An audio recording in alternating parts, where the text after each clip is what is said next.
I'm here today with fine art photographer Dasha Pears. Thank you so much for joining me, Dasha. Thank you so much for having me. Cool.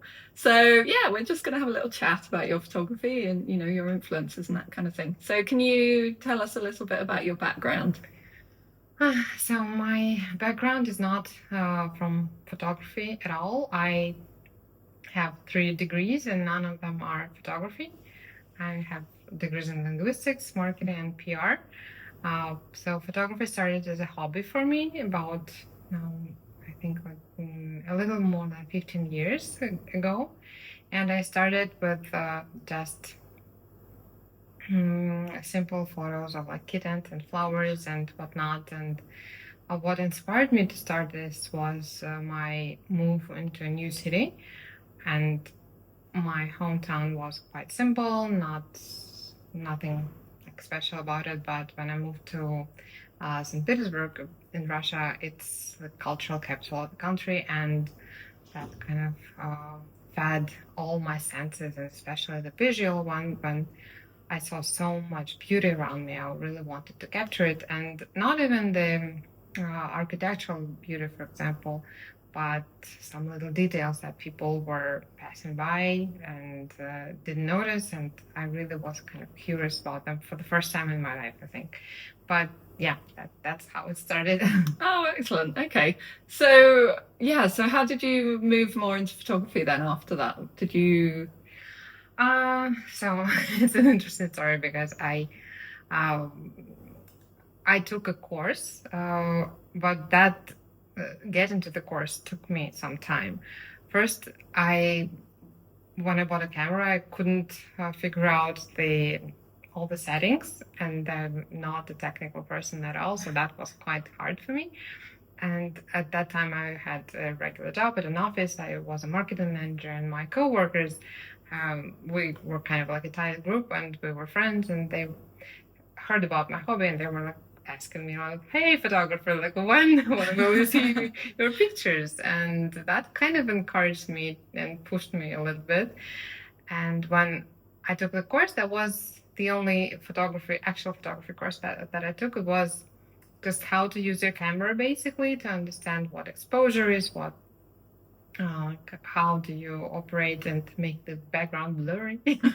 you know that was for about a month, and there I learned kind of the basics of how you Excellent. operate a camera. Uh-huh. And yeah. And then you sort of got into street photography next, is that correct? Actually, Or I wouldn't say it was street. I was doing all sorts of things. I wanted to right away kind of make money from my investment into my camera. It's like it's very natural, I think. So I did, studio portraits. I tried, and then I did some family pictures, maternity, and like wedding. I went after that went into shooting interiors and working with small brands and making advertising campaigns for them. So I did some product photography as well. And yes, I did street while traveling, and I was enjoying it quite much. But all of that, it wasn't quite, I think, my thing. It was just exploration. Yeah. And at that time, when I started photography, I think maybe a lot of people know about the service called Flickr. Oh yeah. It was like a photo sharing service, and at that time it was super popular. It was, I think, one maybe the only place where people. It was before Instagram and stuff like that. Yeah. And there I found a really nice community of international community. Most of them were either from Canada, from the US, or from other countries. But one particular photographer, I noticed, like, I was struck by, I was, yeah, I was struck. Struck, yeah, exactly. I was struck by the quality of her work, and then I saw that she was in the same city than me. Cool.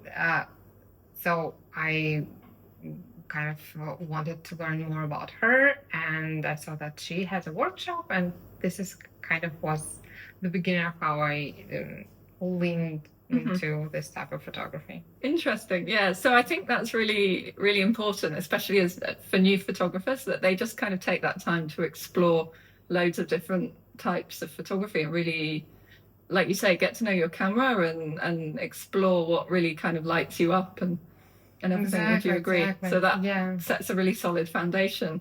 Yeah, and I always was into like I read a lot of science fiction books while I grew up, and I loved fantasy. Tolkien, it was my favorite author, and I think I also I never could really call myself a painter, although I had some training in like through classical fine art and everything. And then the camera gave me an opportunity to just, click and have kind of a painting. Excellent. So that kind of seemed easier for me. But my goal always has been to create some sort of a narrative with an image, with a single image, or maybe a series, but it's definitely started with singles. Excellent. So, yeah. Yeah. So can you walk us through your process, how you come up with an idea, where you get the inspiration from? Yeah, it can be I work in two ways, and I try to select between them or make myself work in just one of them, but in the end I just still keep on shooting with both. So sometimes I get inspired by as I say in my courses, because I also teach photography sometimes, one element of an image, and that can be a location or a face of a model, for example, or some prop or else, and build a story around that.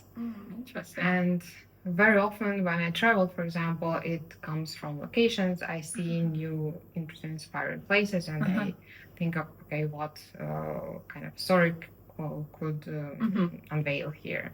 And this is part of the process. And another way how I work is that I get an idea. It can come from like an outside inspiration source, like I really like watching movies, and of course everything based on like science fiction and fantasy inspires me a lot, and I might see something there which I would like to transfer into my photography. And sometimes it's not connected with with anything. It just I get ideas from just maybe during a meditation, for example. And based on that, I think of how this idea can be brought to life, what kind of props I need, what kind of particular face I need, where it could be shot, like what location would it be. And in this case, it's usually some surreal element that I base on the whole story. Yeah, I would say your work has a very kind of an element of those, the surrealist artists almost. Exactly. I cannot say that I was particularly always inspired by surrealism, but I definitely use a lot of tools of surrealism. I don't exactly come from their philosophy of uncovering the dreams and unconscious and the things. I use it a little bit differently, but anyway, I like the surreal element is very important in my art, and I think that's what kind of attracts people. It's also what interests me. I like to surprise myself with my works. Excellent. And if it's not surprising, if it's kind of just a portrait, that's a bit boring for me. Yeah, I can see that. Yeah, that makes a lot of sense. I mean, one of the things that draws me to your work is that you have to sort of you're inviting people to think a little bit. You're kind of like looking at it and you're kind of like, okay, what's the I really like that. What could be like? How else could this thing be seen? Yeah, and yet it's still quite open to interpretation. For sure. I don't. I mean, usually my works have a caption which kind of extends the meaning a little bit, and I feel that in this way, then the work is kind of complete, but I still don't like to impose any meaning. I like when it stays open to interpretation and when people can find something for themselves in any of my works. And I think that that's also where it kind of crosses over into the fine art territory as well. It's not quite so descriptive. For sure. Yeah, I, to be honest, I, in the beginning, when I was getting more interested in this type of photography, I was even feeling guilty that my photography is not documentary because I felt like the essence of photography is documenting life and, for people to remember how it was or how, see how things are right now. And I felt that maybe this type is a little bit, I would say, inferior, but no. No, it's just a different genre of photography. Exactly.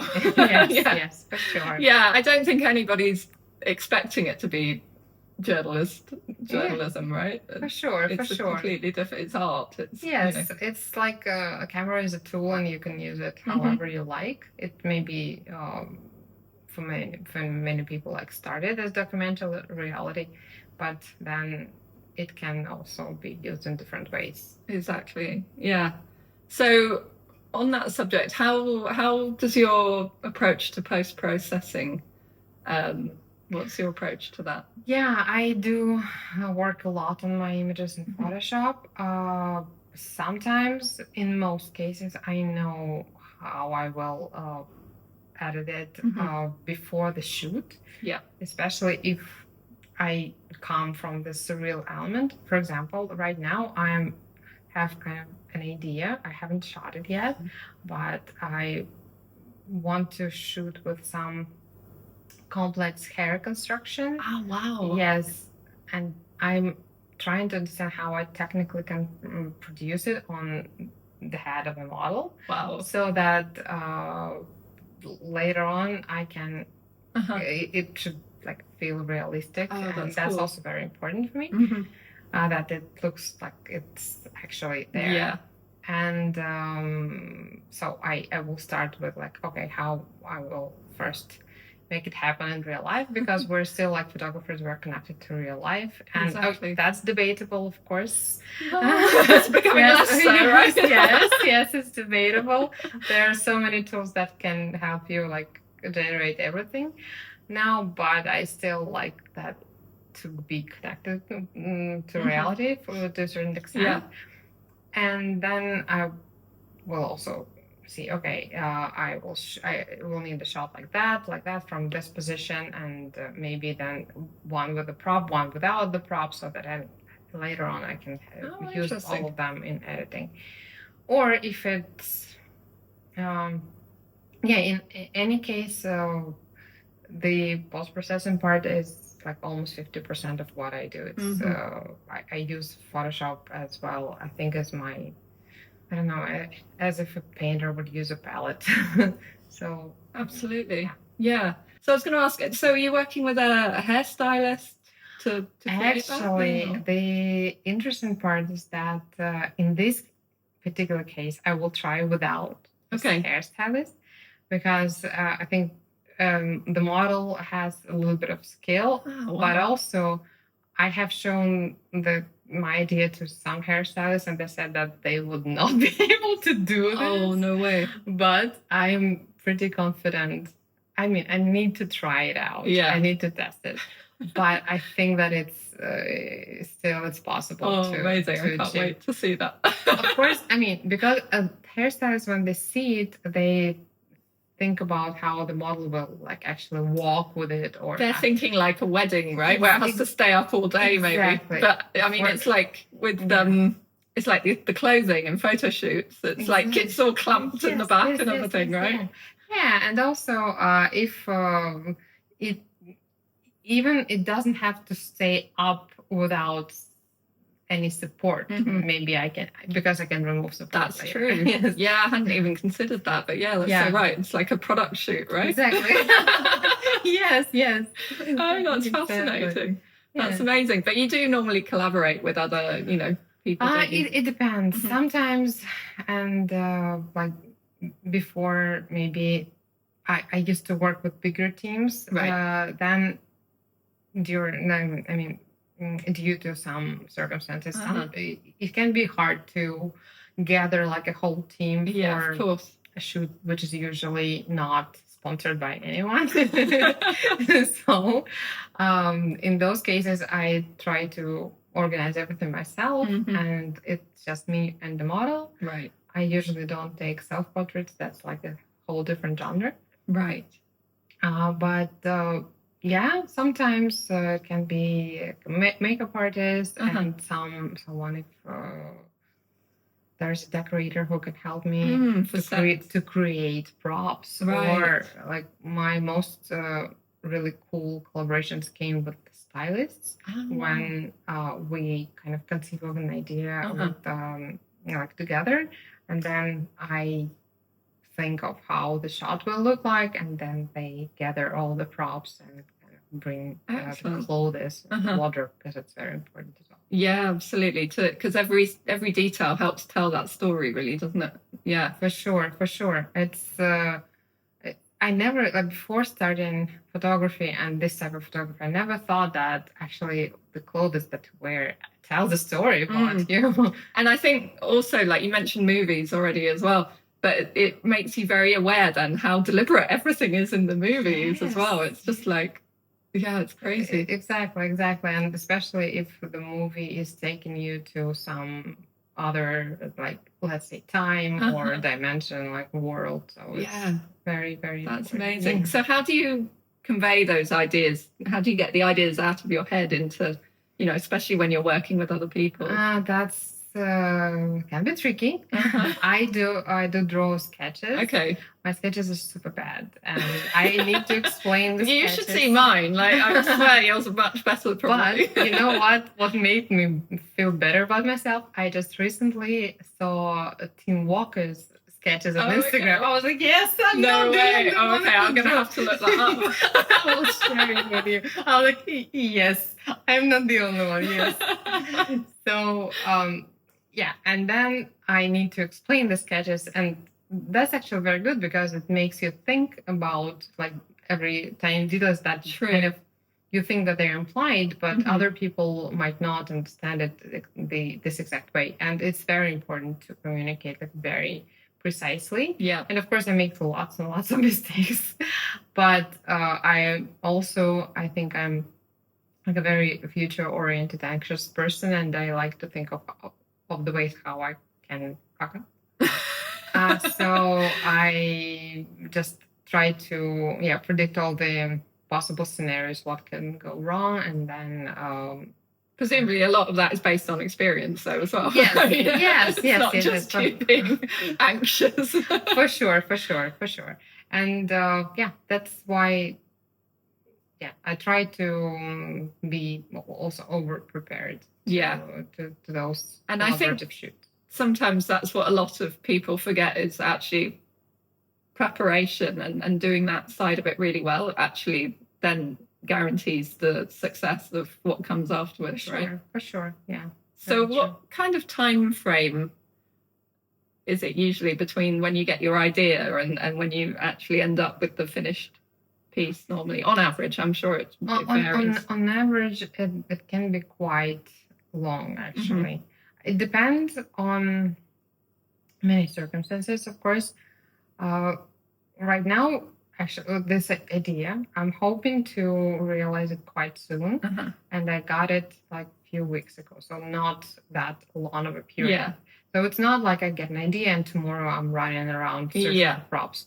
I cannot afford this, unfortunately, because I do have a family and like some other things takes time. Exactly. But if I feel that an idea kind of gets me very much and I cannot put it off easily, and there are little happy chances and accidents that I found a model who's perfect right now, and like we just met, and like that's probably kind of a sign that we will do it sooner. Then it happens sooner. Then again, depending on if I have a very concrete idea, like with this hair structure, I will probably not put it off for a long time. but still, it's not like I will edit the next day. Right. So from anywhere from, let's say, a few weeks hmm to sometimes a year Oh wow. or even more, because like recently, Oh, quite like interesting. this week and last week, I got back to the shoot that I did in London Uh-huh.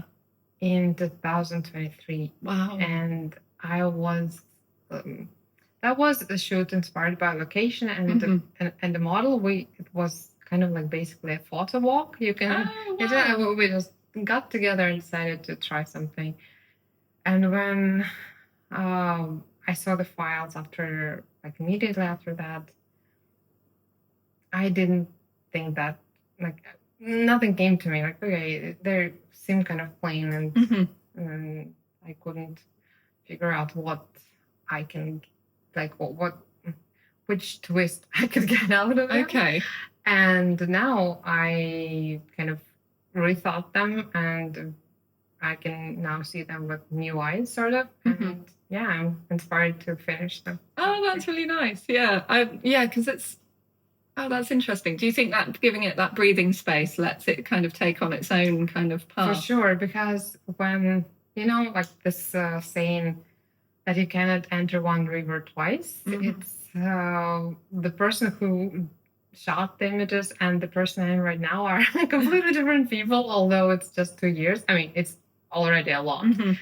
Even if the period is like a few months, it's already like different. So yeah, for sure, that it kind of gives a chance for me to maybe find even a new story there. Yeah, and I think that's really useful actually, especially. Have you ever experienced any kind of like creative block or anything like that? Retrospectively, I think that I did have not a creative block, but a creative burnout. Yeah. When I actually had some ideas, or maybe not even some, I had many ideas, because what I do is whenever I get an idea, I make a sketch, kind of record it.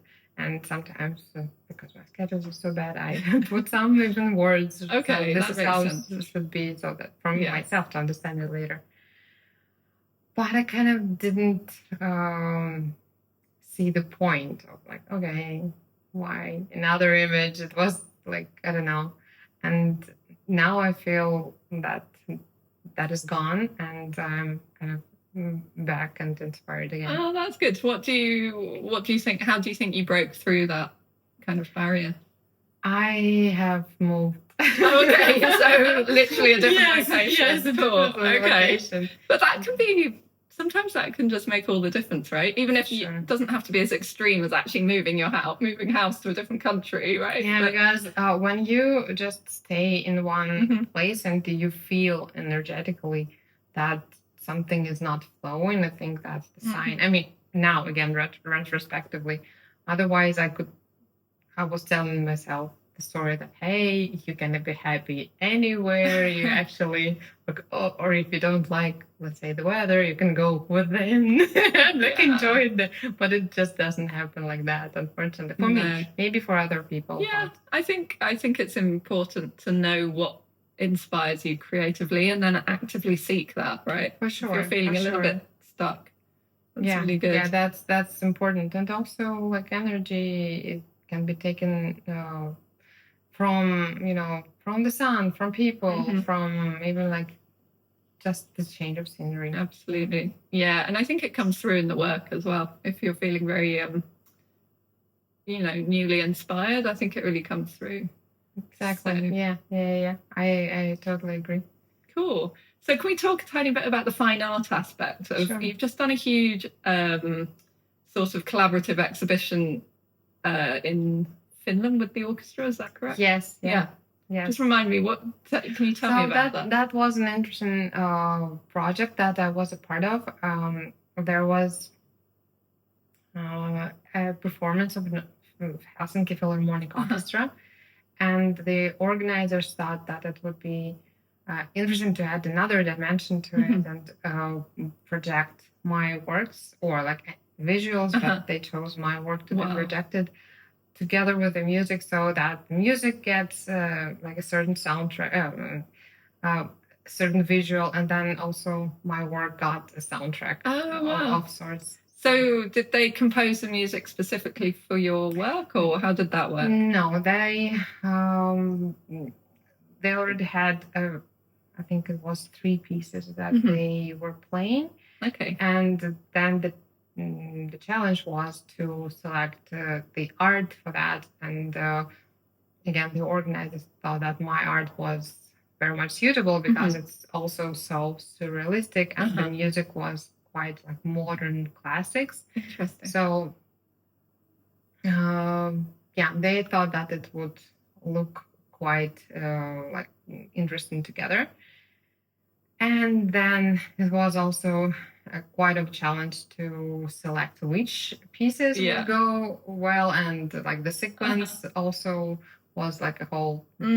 Yes, I mean it's like any exhibition, right? You've got to have it flowing. For sure. Yeah. So it was really like an amazing event to be a part of. I'm honored to be included. Yeah, congratulations. I mean, you look really cool from what I saw. So amazing.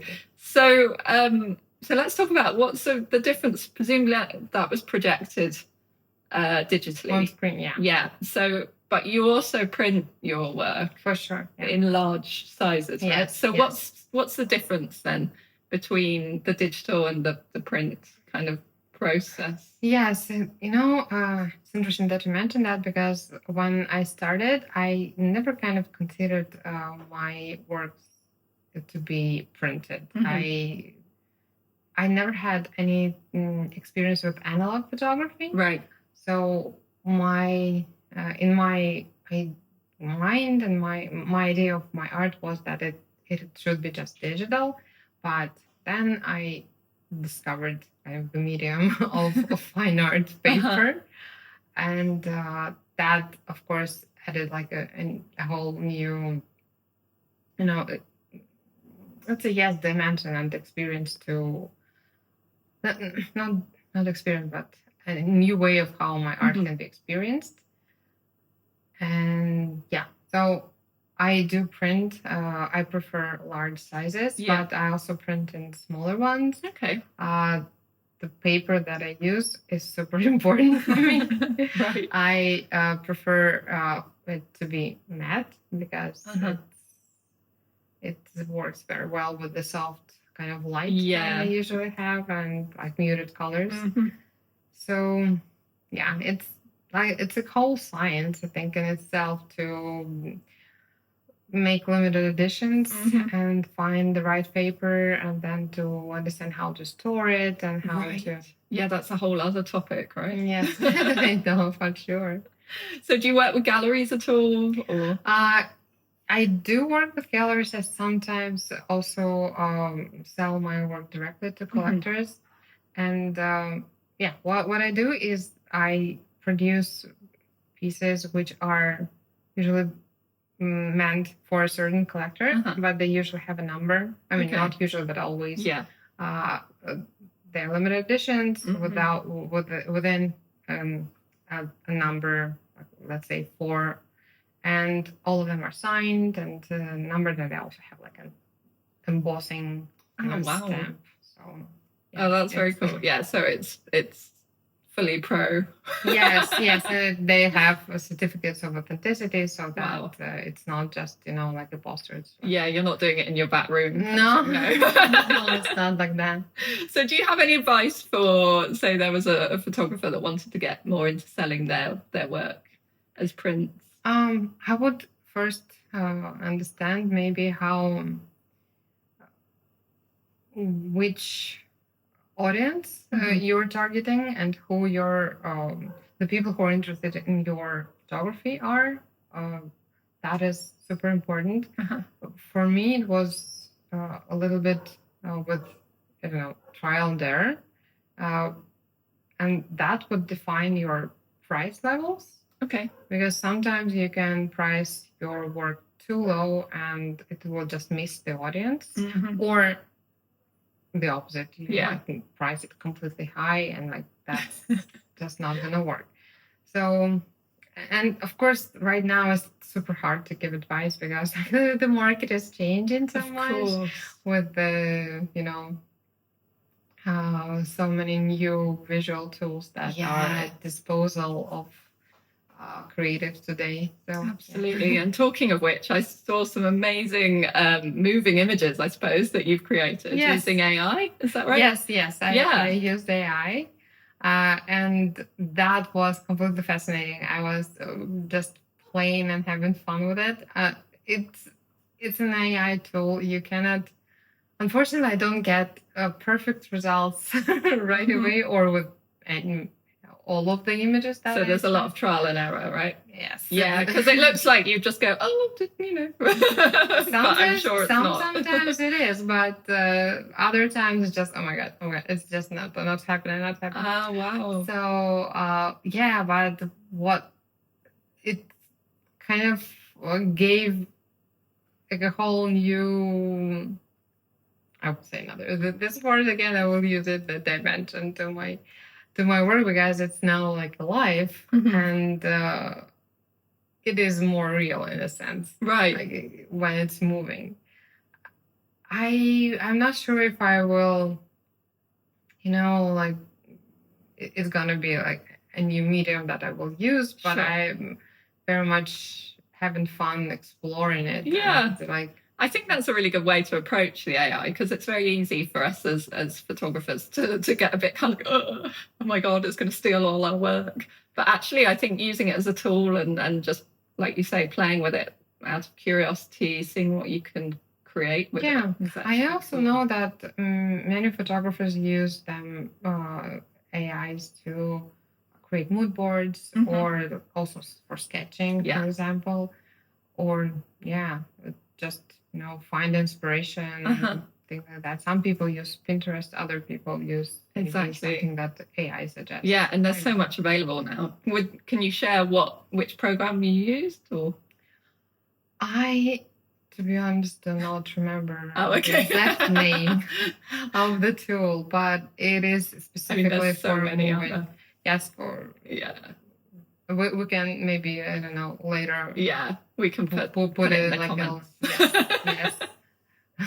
So that I remember the name. Yeah. Excellent. And so just typically then, going back to your shoots, what's in your camera bag? What do you typically bring with you on a shoot? Just because some of our people like to know about gear. For sure. I'm not a gear person particularly, but Me neither. Because my gear bag is only my camera, my memory cards because they run out super quickly, and I have only 2 lenses. I mean, I do have more, but I usually use 2. It's 35mm and 15. Okay. And you're like me. I used to just love 15. That was my go-to lens, but now I think it's like a few years now that I prefer the 35 because it gives me more possibility to see kind of the environment, the surroundings, and not just focus on the person. Because my portraits are not just very close-ups. Yeah, they're more environmental, aren't they? Exactly. Yeah. So that's. I sometimes use reflectors as well, but I'm just too lazy to carry lights around. Hey, if you're shooting alone, I mean, as well, it's like you can just keep everything on your back. It's so much better. Yeah, for sure. It saves the reflectors when you've got assistants, I guess. Yeah. Where can people find your work? On my website, which is Dasha Pears -art.com, and my Instagram, dashapears.art. So yeah, perfect. And again, I'll put those as a link in the comments. Thank you so much. Thank you so much, Dasha. It's been a pleasure. Yes, it's been a pleasure for me as well.